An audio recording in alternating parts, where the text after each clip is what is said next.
छोटे सांपों की तस्वीर बनाना छोड़ दें। ये एक मोटा, नरम सब्जी खोर पावर हाउस है।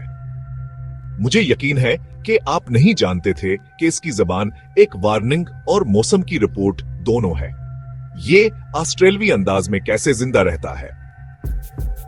मशरकी ब्लूटोंग ऑस्ट्रेलवी बागात का शहरी सुपरस्टार है।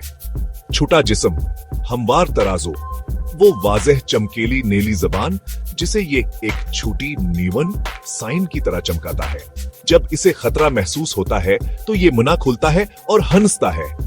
नेलीज बांस हरेलील गति है, हालांकि यह बेजर्र है। यह धोखे काम करता है, शिकारीर के जाते हैं, दोबारा सोचते हैं और चले जाते हैं। यह दिन के वक्त खुराक तलाशी करने वाले होते हैं, पतों के ढेर और लान में घूमते फिरते हैं। घूंगे, केड़े, फल, कभी कभार खाने के काबिल पौधे, ऐसे सब्जी खूर जिनका जायका हैरतअंगेज तौर पर चन्नंदा होता है। उनके मजबूत जबड़े घुंगों के खोल को कचल सकते हैं, जिससे वो पछवाड़े के माहौलियाती निजाम में कुदरती कीड़े मार बन जाते हैं। मशरकी ब्लूटोइंग धूप वाली जगहों को पसंद करते हैं। बाग की सरहदें, बाड़, पुराने लकड़ी के टुकड़े जहां वो हचपते हैं, धूप सीखते हैं और शिकार करते हैं।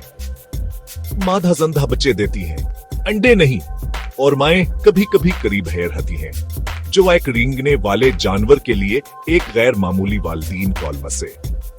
इंसानों से ज्यादातर मुलाकातें पर अमन होती हैं। उन्हें अकेला छोड़ दें, बागात से प्लास्टिक साफ करें और पालतू जानवरों को काबू में रखें।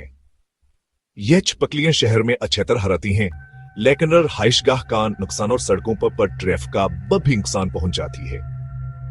तो अगली बार जब आप किसी ऐसे रेंगने वाले जानवर को देखें जिसका चेहरा हकटा हुआ और वो को बोल्टरिंग चमका रहा हो, तो याद रखें यह चालाक कम लागत वाल बड़ी बका की चालें इस्तेमाल कर रहा है। शिकारियों को धोखा देना, कीड़ों को कंट्रोल करना और बच्चों की परवरिश करना, ये सब कुछ एक छोटे बुख्तर बंद टैंक की तरह नजर आते हुए करता है। अगर आपको जंगली हयात का ये छोटा सा इजाफा पसंद आया तो मजीद जानवरों की चालों के लिए सब्सक्राइब करें।